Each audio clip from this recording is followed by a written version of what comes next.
The joy of love. Good morning, welcome to Radio Maria Ireland. Father Eamonn with you here, and Róisín as well. Good morning, Róisín. Good morning, Father. Good morning, all. Great, lovely to have you with us, and thanks. Shout out to everybody on Facebook and YouTube, and well done to Andrew, who's been grappling with the beast that is the camera and the link to the World Wide Web and our Facebook and YouTube.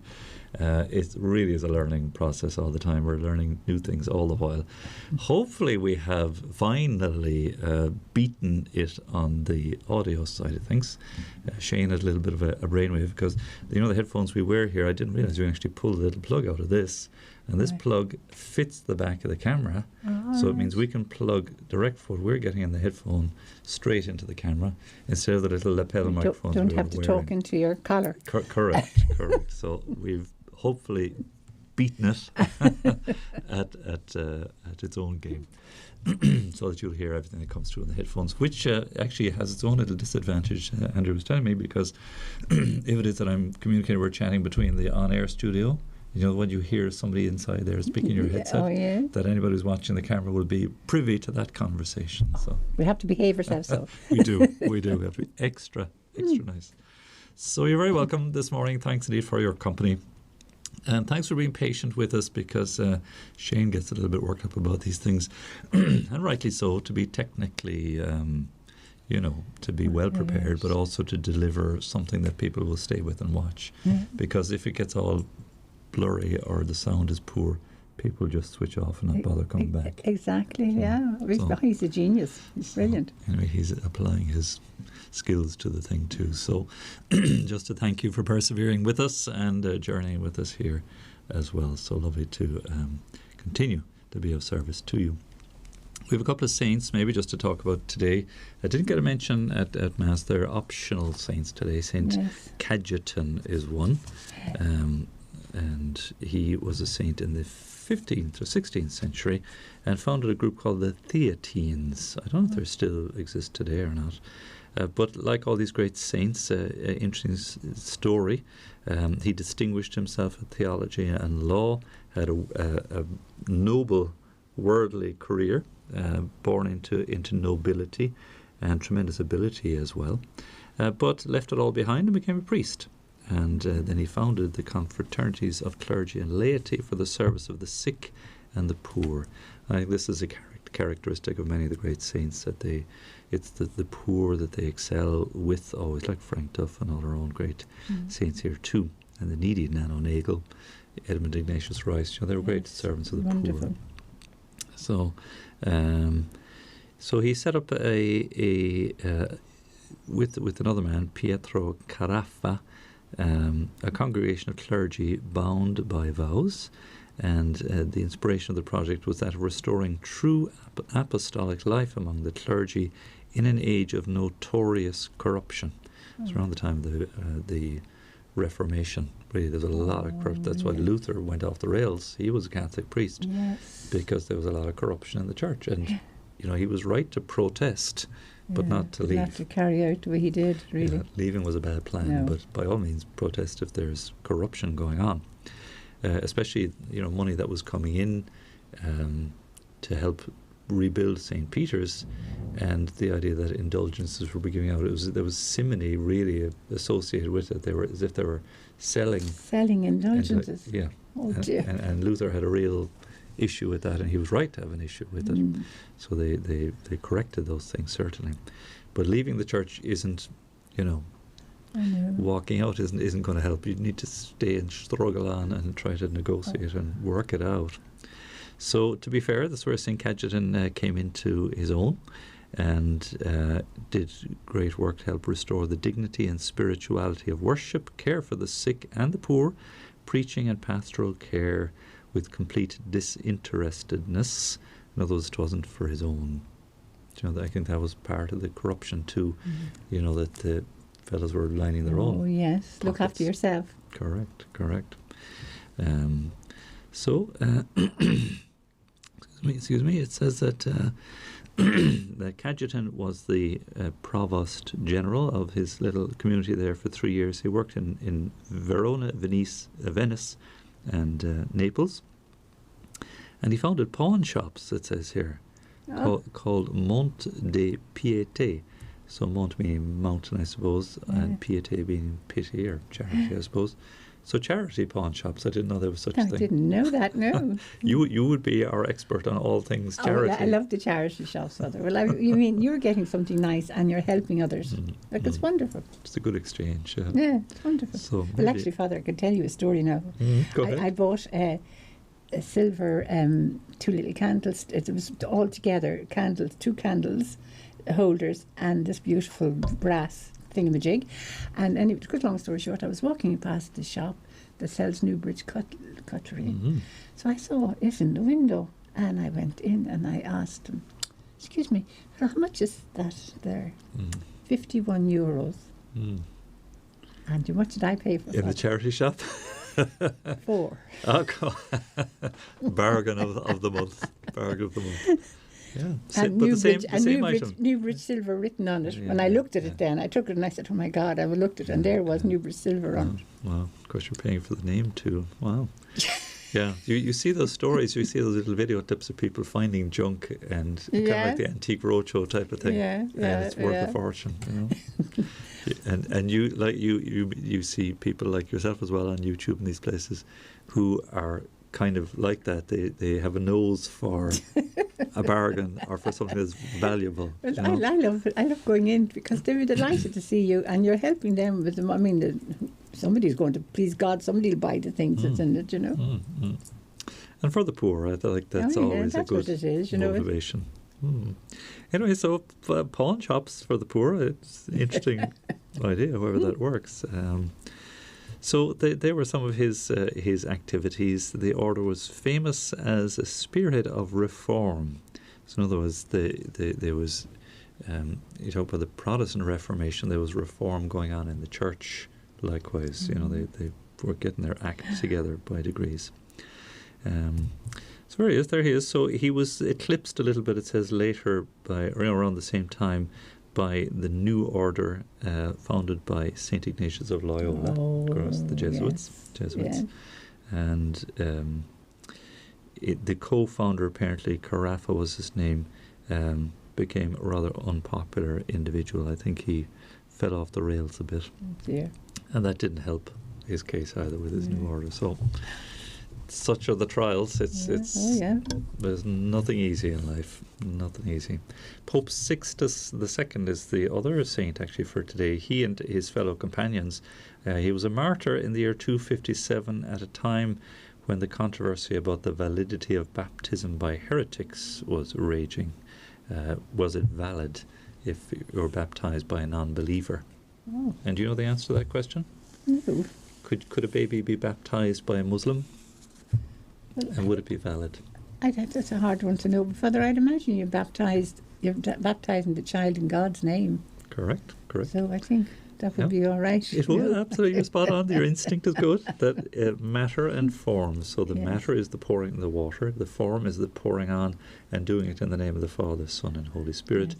And if the person is doing it not as a joke or as a something frivolous, but as the Church would intend it to be done.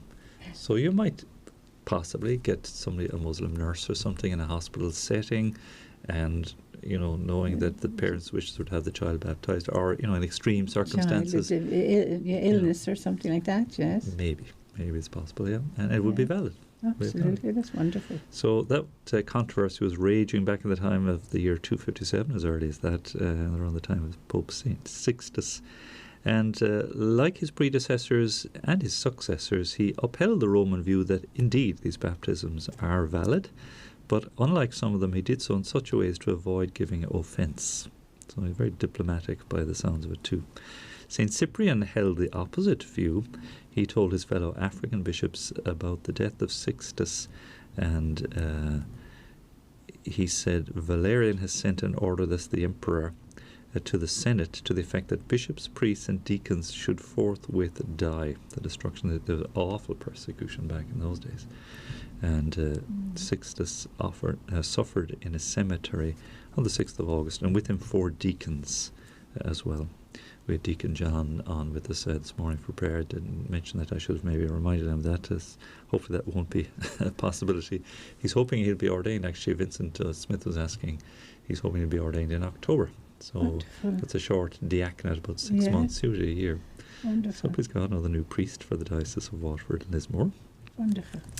So very good. So they were terrible persecutions in those days. They really were nasty. And these great saints really heroically laying down their lives for the church, most extraordinarily. So goes just to share a couple of thoughts on our saints. With some couple of interesting texts came in, Róisín, for conversation today, and you might be interested in these now. Let's have a look. Where's it gone? Yes. Oh, there's maybe another one here, 2 or 3 of them. Here's one from a lady, Moraid. She says, hello, I'm trying to awaken in my 20-year-old son the faith of his earlier years. He says there's no proof of God and asks me to explain evolution and Adam and Eve. I'd be very grateful for any help in this area. And she says, thanks so much for all the great work you're doing in Radio Maria.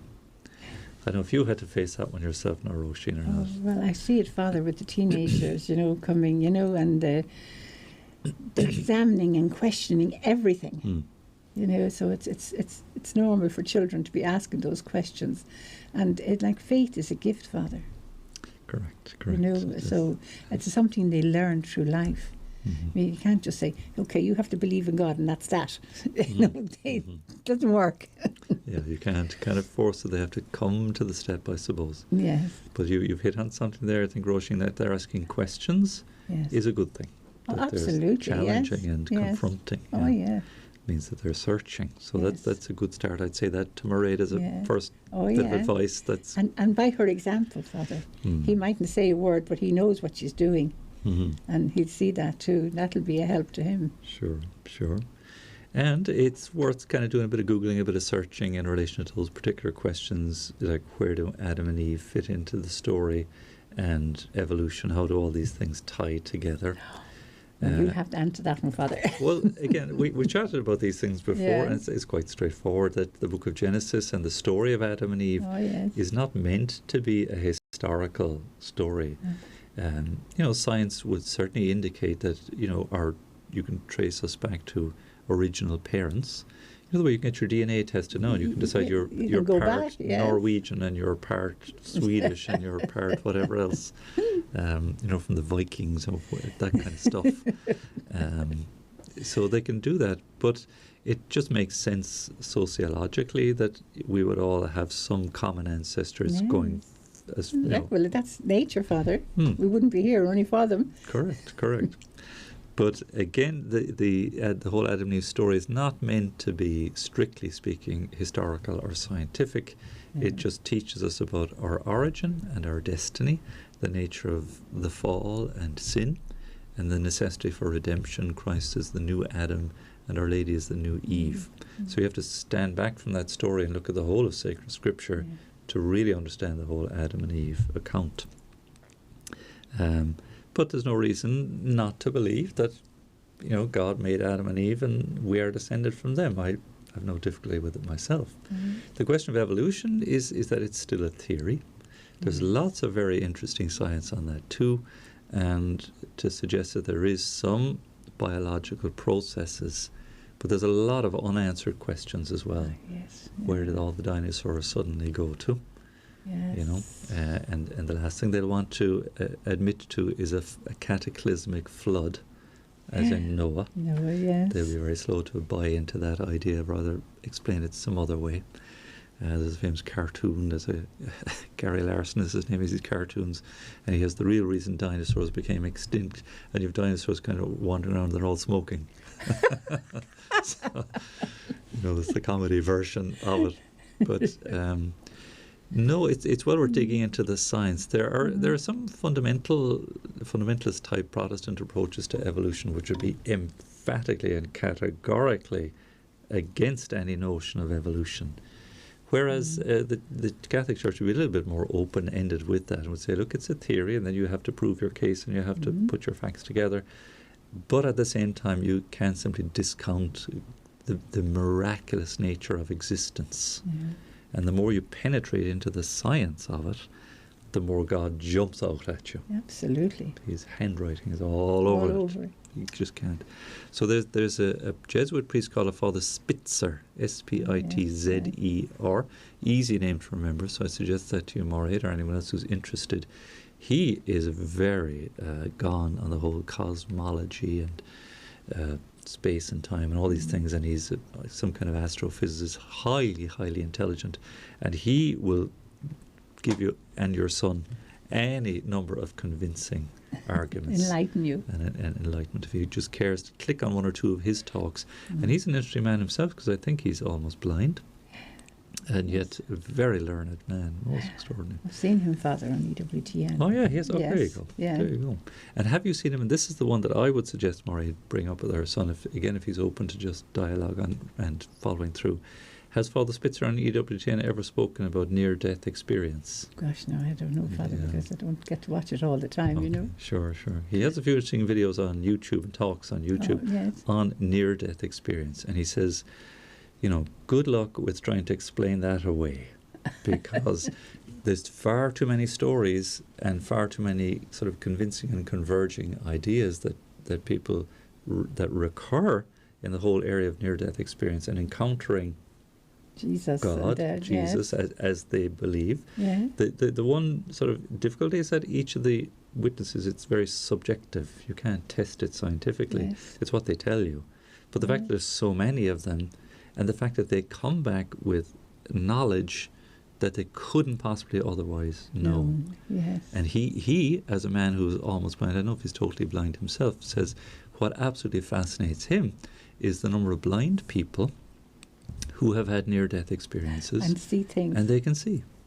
Things that they otherwise wouldn't know the first thing about. Yeah. And he said there's one story of a young boy who had this near-death experience with blind, and he could tell afterwards, he left his body, he saw all them working on him in the theatre and the emergency room or whatever, and moved out of his body and was drifting off wherever. But afterwards, obviously, he came back. And after he said, well, look, there's an old sneaker, an old rubber dolly, as we used to call them, a runner, up on the ledge, on this end of the hospital, that's just lying there, that you couldn't see from the ground, and you couldn't see. So to test that he was telling the truth, that he was somehow passing through the building, and he saw this runner. They just mentioned it in passing. Yeah. And somebody went up onto the roof of the hospital and said, this old dirty runner that nobody could have seen. It was there. And he told another funny one of a man who came back, and he was resuscitated. He was an older man, and he said to the nurse, I've got my dentures. I was recovering, I need my dentures to eat my dinner. And she says, well, sorry, in all the panic and the rush, and we were trying to resuscitate you and jumpstart you back. we threw out your dentures, and we can't find them. And he says, no, there was a machine when you were operating on me, when you were trying to electrocute me into life. There's a machine that looked like, he didn't know what it was, but he's able to describe it. And there was the drawers on the side, and the fourth drawer down, you put my dentures. Somebody put my dentures there.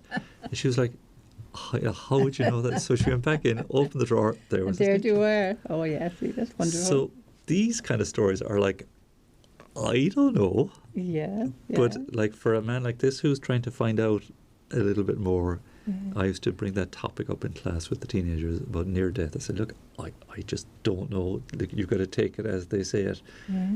But miracles happen, Father. And how these people then completely transform their lives into faith. Yeah. Well, I think of my own story, Father. I've probably told you a dozen times. About I was dying in the hospital. Mummy had the death pass. So she got St. Anthony's bread and busted into the hospital, and the nurse said, oh, I can't do that. The second nurse said, oh, I'll do it, and she did it. And the next morning she said, she went in and they were all around the cot. She thought I was dead. But the doctor came over and said to her, this is a miracle. Here I was, not bothering me. So miracles happen, Father. and that's exactly, you've hit on another very good line of inquiry for Maureen and her son, is that there are miracles happen. And you tell me, you can't explain it except that, look, I'm here. I was only a little baby. Sure. but that you're here to tell the story. Yes, And just St. Anthony, a great love for St. Anthony, you know. so, and so again, these are lines of inquiry for, young men in those sort of circumstances that I'd be inclined to begin to pursue. And what I used to do in class as well, I'd bring in images, videos, and little handouts in relation to Padre Pio. I said, look, his body is incorrupt. He suffered the wounds of Christ for 50 years. Yeah. You can see them. We have them on video. Yes, yeah. He was examined inside out and upside down. The poor man was tortured with it. And he shed a cup full of blood every day. These wounds didn't fester. They didn't heal until days before he died. Shortly before he died, yes, yeah. And I'm like there. You are. I can't explain this to you. You have them there on your wrist. I have. There you are. Pray, hope, and don't worry. There you go.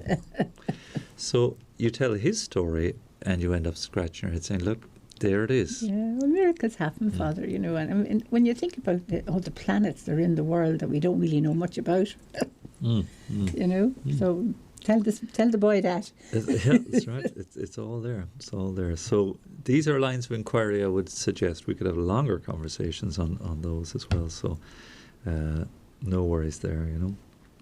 We had a lovely text last night from a listener who prefers to remain unnamed, but she had quite a breakthrough with her daughter in a kind of a difficult way, but she felt, man, this was an answer to prayer. And she was during the Pioneer Hour. I don't know if you were listening, but she said her teenage daughter was coming under strong influence from a group of friends who were already starting to imbibe and take a few drinks here and there, and she was under a lot of peer pressure to be one of the girls and come on out and let's do this. And this was causing a lot of tension, obviously, between herself and her mum. Yes. And she mentioned it at our previous Pioneer program last month, and obviously very concerned, and would we pray and so on, and didn't know what to do because her daughter obviously was showing resistance naturally, as you would as a teenager. Teenagers and young ones, yes. And your friends, and these are my friends, and how would you know, and all these things. So as it turned out, things kind of unfolded a bit, and I don't know how it came about, but that one of this little group of friends blocked this lady's daughter from their social media and kind of cut her off for, again, don't know what the reason was, but it was kind of a mean thing to do anyway. Oh, yes, and like upsetting for her, I'd say. Yeah, for young girls, not a good thing at all.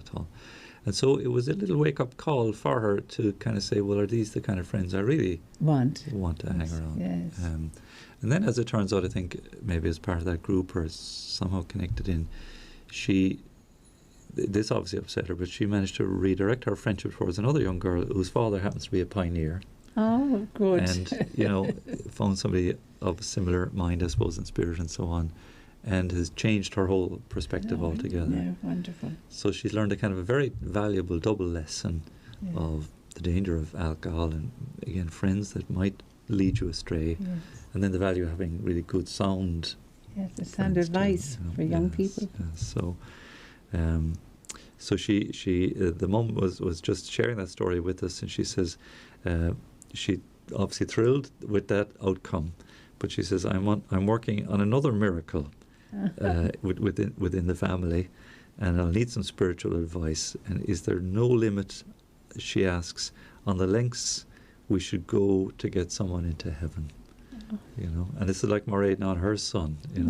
Is there no limit? And wants us to chat a bit about that. How far? But she did say the Holy Spirit seems to have my file open at the moment. Yeah, well, I think you trust in God, Father, and offer them, pray for them continuously. If it's somebody close to you, say a husband, wife, daughter, son, mother, sibling, like how far should you be willing to push it? Does there come a point and say, look, forget it, I am fed up with this, like the Lord this morning, wicked and perverse generation, I'm sick of the whole lot here. No, we put them all into God's hands, Father, because young people have all sort of different notions nowadays. There's so much out there in the computers and all sorts of things, So, like when I was growing up, you didn't have all these things coming in to wreck your mind, True. They're a huge influence, and a negative one by and large. There's a lot of positive stuff there too, of course, but you'd be so careful. Yeah. Oh yes. But really, The question is a good one. It's a tough one. Yes. Is there no limit on the lengths we should go to? No, And keep her in the prayers, or whoever it is in the prayers, and that's it. Yeah. There's a chapter heading in the Legion Handbook that we'll come to in our Legion meeting. It's called "Infinite Patience to be Lavished on a Soul." So, yeah. and that's no easy, Oh so, no, not especially if you're a mammy. yeah.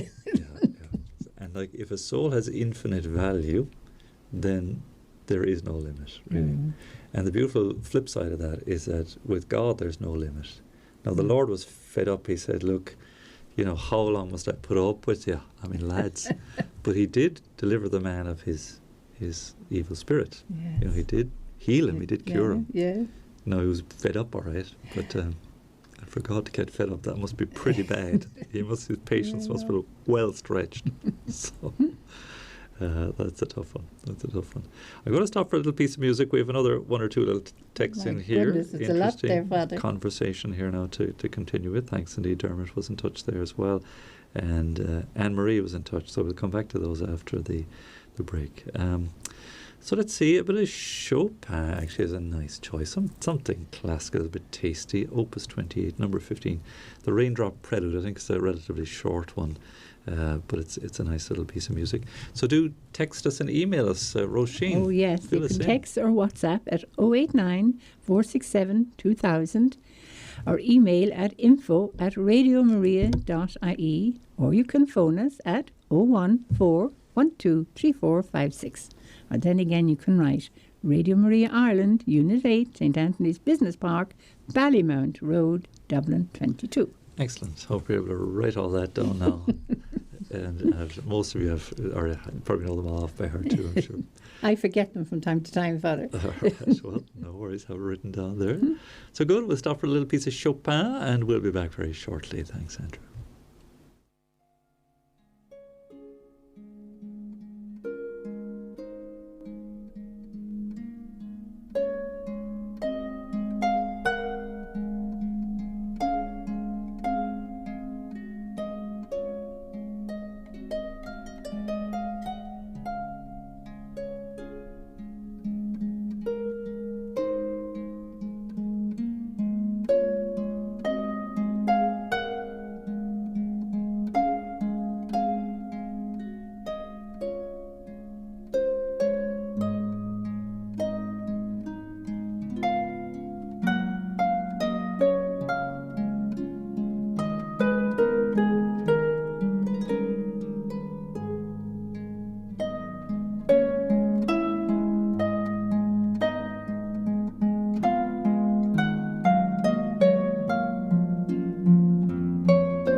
Chopin on guitar. Chopin is a pianist, really. It was a harp. I do apologise because the thought had crossed my mind.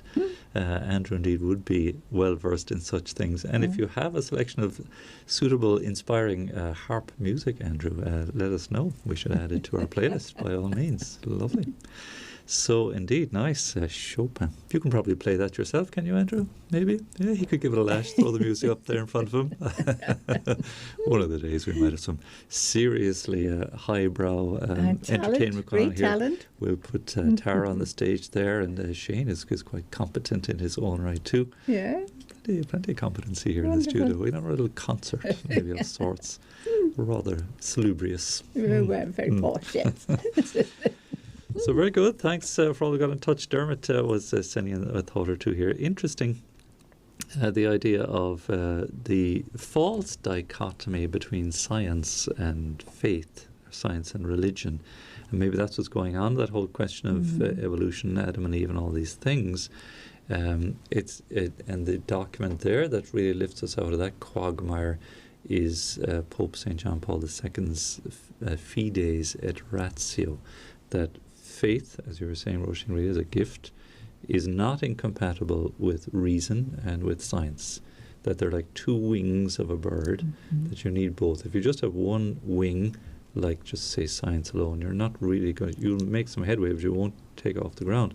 When you add faith to that, you sort of rise and you see the full picture.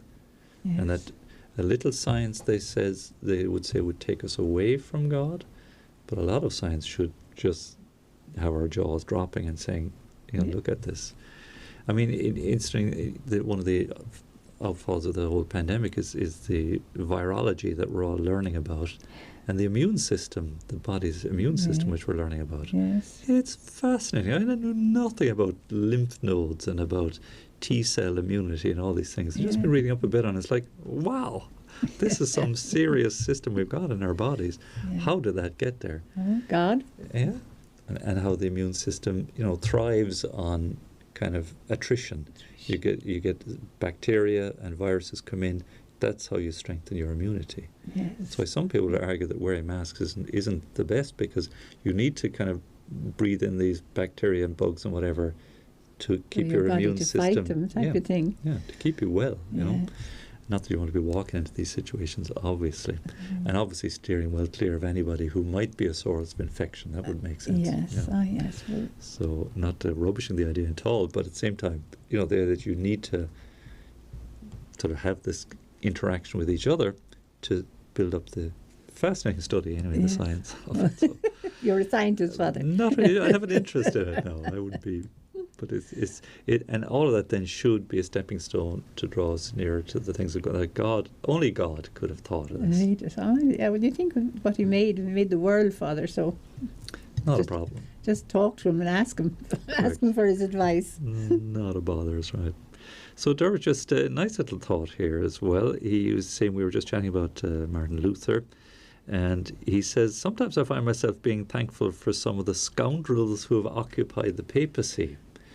And there have been a few scoundrel popes along the way, the Borgia popes notably, because only an office like the papacy, which is divine in origin, you were Peter, on this rock I'll build my church, only that could still exist today in spite of our own limitations and weaknesses. It proves the divine origin and the animation by the Holy Spirit of the church. The gates of hell will not prevail against it. Yes. Despite the worst mess that we can make of it ourselves, So St. Pius V, the Pope of Lepanto and of the Most Holy Rosary, says, pray for us, these great saintly popes. Pope St. Sixtus, of course, as well. And Pope St. John Paul. Wonderful. I'll never forget him, Father. And Pope St. John the 23rd, Pope St. Pius X, Pope St. Paul VI. Yes. There you go. So the Lord provides. And it's if that's not evidence that we've had pretty rough days, but that we've had amazing popes too, and the church still prevails. Yeah, well, you think with Jesus, what He had to put up with, Father. So, life's still going on like that. He had His hands on his hips this morning.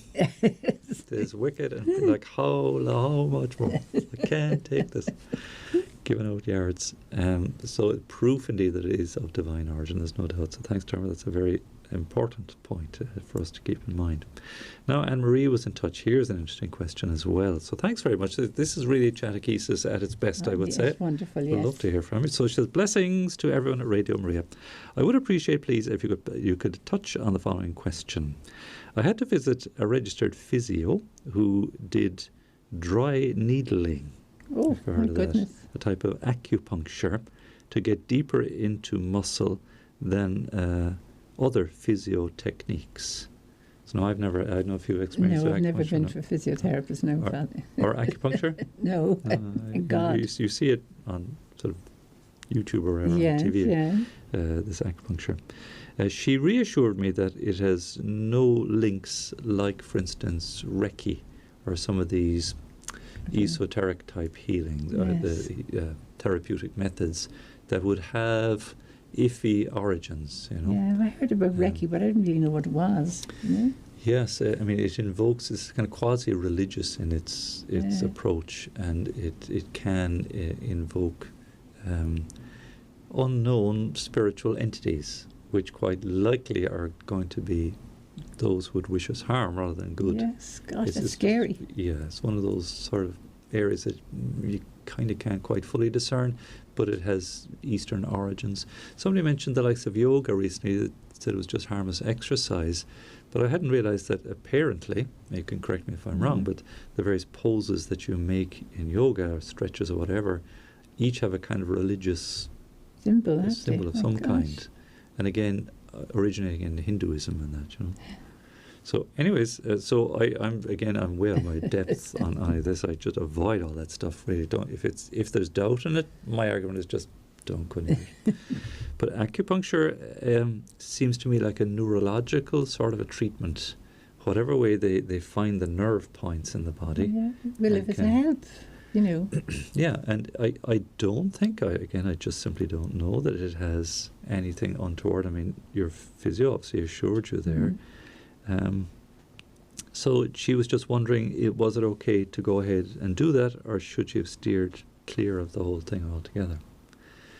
So without knowing very much, I'd need to do some research. I'd need, if any good listeners are knowledgeable on these things. Acupuncture, I think, has its origin in countries like China. So whether it is connected in some way to Buddhism or Taoism, any of these things, I'm not sure.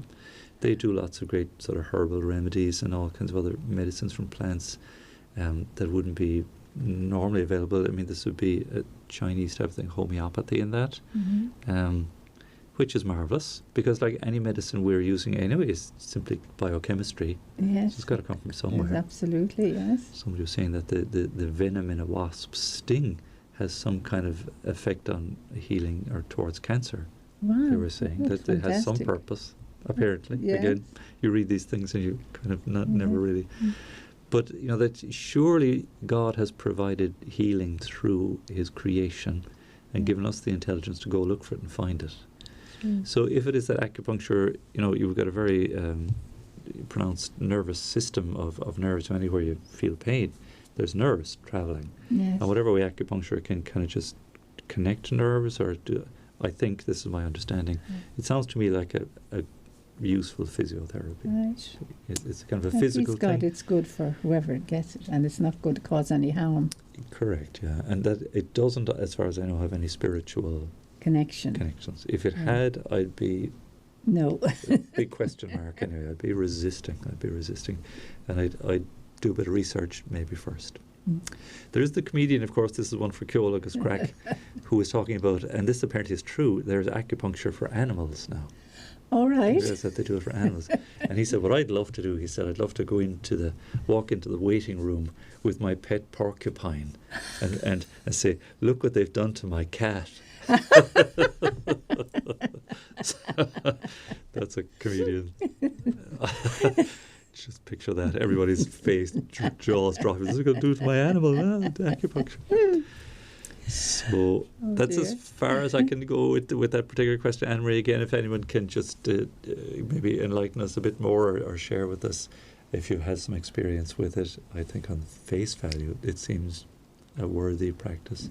But like lots of these other things, chiropractic is I think is a relatively new Yes. at least commercially new. I'm sure it's been around for years.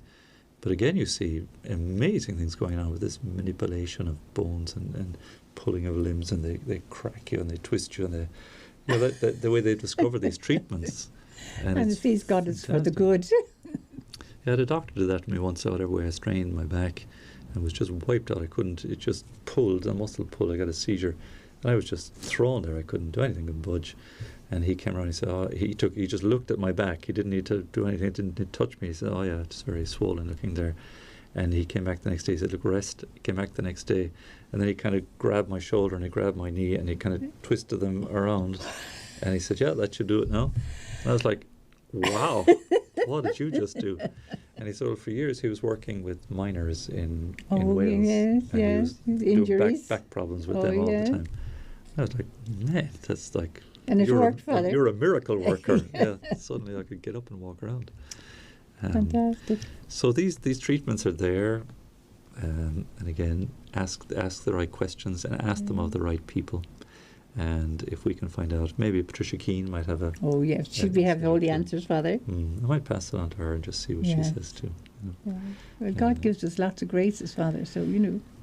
And He's given us like the talent to kind of research these things and the people with the healing gifts to administer them as well, you know. So, and again, you know, if you want a sign that God is at work, maybe there's a place to look to. That's it. You know. Oh, He's definitely at work, Father. All the time. Now our time has escaped us there. The alarm is nearly going off on us there once again, just rushing up to 12 o'clock. So listen, thanks very much for joining us here. And thanks to Andrew there and Shane getting our video working and hopefully permanently under control. We're looking forward to Nuria returning from her holiday in Spain. She's our video expert really. And we're going to have a conversation about maybe developing the whole video element just a little bit more as well. Brilliant. So it's nice to have a kind of a command of what it is available and what we're doing and build on that all the while. Because sure, we're talking on the microphone all the time, but why not just throw a camera on and let it, you know. Of course, wardrobe and makeup is my big fear. So we'll have to come around that too. What are we going to do with them, lads? You'll have to tell us. That's right. So very good. Thanks very much, Róisín. Thank you, Father, for putting up with me. Sure, and thanks to all of you for joining in. Let's pause now. Do stay with us on the radio. We're going to stop the video, but stay with us for the Angelus Now and Midday Prayer.